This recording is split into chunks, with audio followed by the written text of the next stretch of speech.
ఎన్టీఆర్ జిల్లా జగ్గయ్యపేట నియోజకవర్గంలోని వత్సవాయి మండలం కన్నెవీడు గ్రామంలో వ్యవసాయ శాఖ ఆధ్వర్యంలో జిల్లా స్థాయి ఏర్వాక పౌర్ణమి కార్యక్రమాన్ని ఘనంగా నిర్వహించారు. ఈ కార్యక్రమంలో Jaggayyapeta MLA TDP polit bureau సభ్యుడు శ్రీరామ్ రాజగోపాల్, జిల్లా కలెక్టర్ లక్ష్మీషా, 20 సూత్రాల అమలు చైర్మన్ లంక దినకర్ పాల్గొన్నారు. గ్రామ రైతులు, మహిళలు, పేదలకు ఎమ్మెల్యేలకు సాంప్రదాయంగా ఘన స్వాగతం పలికారు. అలంకరించిన ఎడ్ల బండిపై ఊరేగింపుగా సభా ప్రాంగణానికి తీసుకువెళ్లగా జానపద కళారూపాలు, మంగళ వాయిద్యాలు ప్రత్యేక ఆకర్షణగా నిలిచాయి.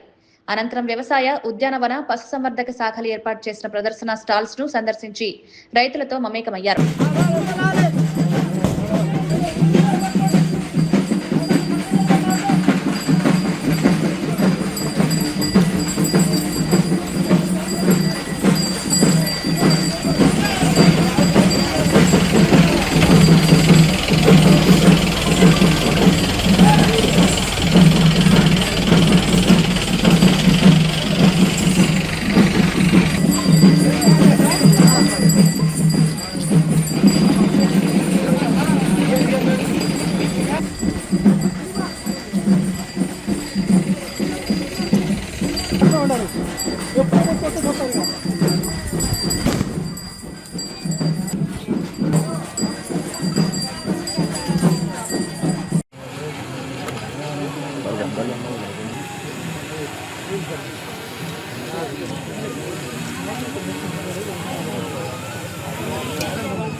అన్న కొంచెం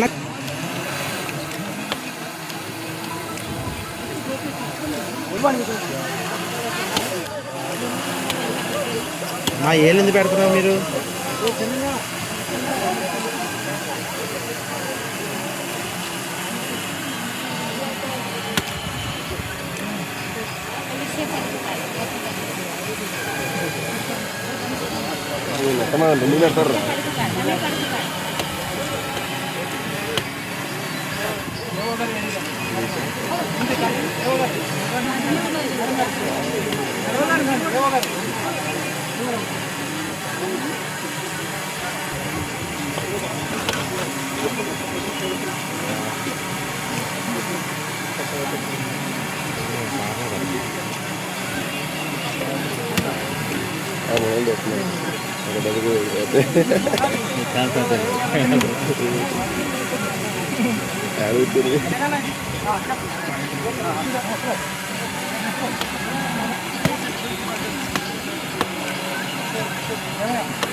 నమస్కారం తెలియజేస్తా ఉన్నా.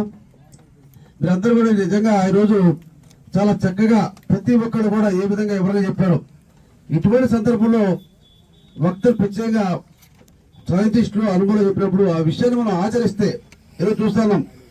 వ్యవసాయం రాను చాలా మంది నష్టపోతా ఉన్నారు, వ్యవసాయదారులు అప్పులు పాలవుతున్నారు చెప్తున్నారు సందర్భంలో ఈరోజు ప్రభుత్వం కానీ చాలా మంది సైంటిస్టులు చెప్పేది వ్యవసాయంలో చాలా మార్పు తీసుకురావాలి. వ్యవసాయంలో ఎరువుల వాడకం, పురుగు మందుల వాడకం ఎక్కువ అవటం వల్ల చాలా మంది రైతులు నష్టపోతా ఉన్నారు. అదేవిధంగా ప్రతి ఒక్కరు కూడా అదే పంట ఈరోజు చూస్తున్నాం. మన ప్రాంతంలో ఎక్కువ పంట మిర్చి, పత్తి, వరి, మాగాడి.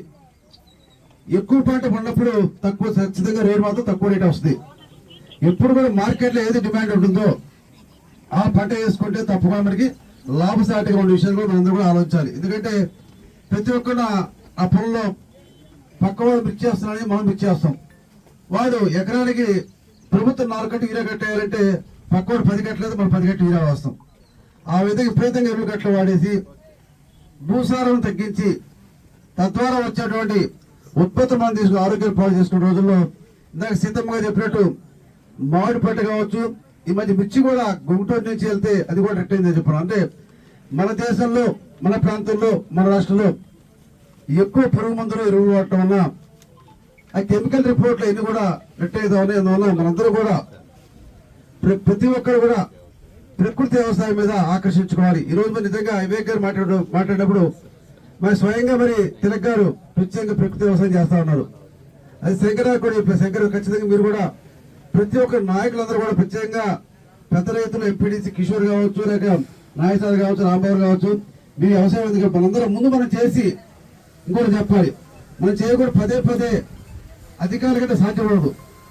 నాయకులమైనటువంటి పెద్దలే మనందరూ కూడా ప్రతి ఒక్కరు ప్రకృతి వ్యవసాయం చేస్తూ ఏదైతే వ్యవసాయ అధికారులు రికమెండ్ చేసేటువంటి విధానం ఏదైతే ఉందో దాన్ని వ్యవసాయం చేస్తే చాలా బాగుంటుంది. ఎందుకంటే ఈరోజు గతంలో అంటే ఏరువాక జ్యేష్ఠ మాసం పౌర్ణమి చేస్తాము. గతంలో మరి తేమ ఉన్నప్పుడు వ్యవసాయం చేయాలి, అరకలు దున్నాలి. కానీ ఈ రోజున మరి తేమ ఎప్పుడో చిన్నసే ట్రాక్టర్లు ఉన్నాయి కాబట్టి వ్యవసాయం చేసుకోవడం ఇద్దరు కన్నా చాలా ఈజీ. మార్కెట్ చేసుకోవడం అన్ని విధంగా గతంలో పోల్చుకోవడం చాలా ఉపయోగం ఉంది. అందువల్ల ప్రతి ఒక్కరు కూడా రైతు అంటే గర్వపడే విధంగా, రైతు లాభసాటిగా ఉండే విధంగా ఈరోజు చూస్తాం చాలా మంది దేశాల నుంచి కూడా విదేశాల నుంచి వచ్చేస్తున్నారు.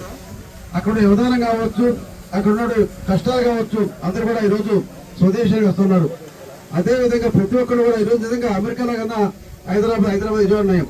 విజయవాడతో పోల్చుకుంటే గ్రామాల్లో మనమే చాలా నయం. ఎందుకంటే గ్రామంలో ప్రేమగా పలకరించేవాడు కానీ, కాస్ట్ ఆఫ్ లివింగ్ కానీ, ఒకళ్ళు సత్సంబంధాలు కానీ, ఒకళ్ళు సహకరించుకోవడం కానీ గ్రామాల్లో రైతాంగంలో రైతు కూలీల విధంగా ఎక్కడ కూడా ఉండదు. ఈరోజు సాఫ్ట్వేర్ ఉద్యోగం చేస్తామని చెప్తున్నాం. వాడు చేసే జీతాల కన్నా వాడు పడే కష్టాలు ఎక్కువ. మనకన్నా త్వరగా ఆరోగ్యం పాడైపోతా ఉంది. ఎక్కువ ఒత్తిడి ఉంటూ శరీరానికి వ్యాయామం లేక త్వరగా అనారోగ్యం గురవుతున్నారు. రైతు కూలీ ఉండే విధంగా గ్రామాల్లో ఉన్నటువంటి ఆరోగ్యం ఎక్కడ లేదు. ఈ ప్రేమ అనురాగాలు ఎక్కడ ఉండవు. ప్రతి ఒక్కరు కూడా వ్యవసాయాన్ని లాభసాటిగా ఉండే విధంగా, వ్యవసాయ గర్వపడే విధంగా చూసుకోవాలని చెప్పి మేమందరూ కూడా మరి ఒకసారి రైతాంగానికి ఏరువాక పౌర్ణమి శుభాకాంక్షలు తెలియజేసుకున్నాం.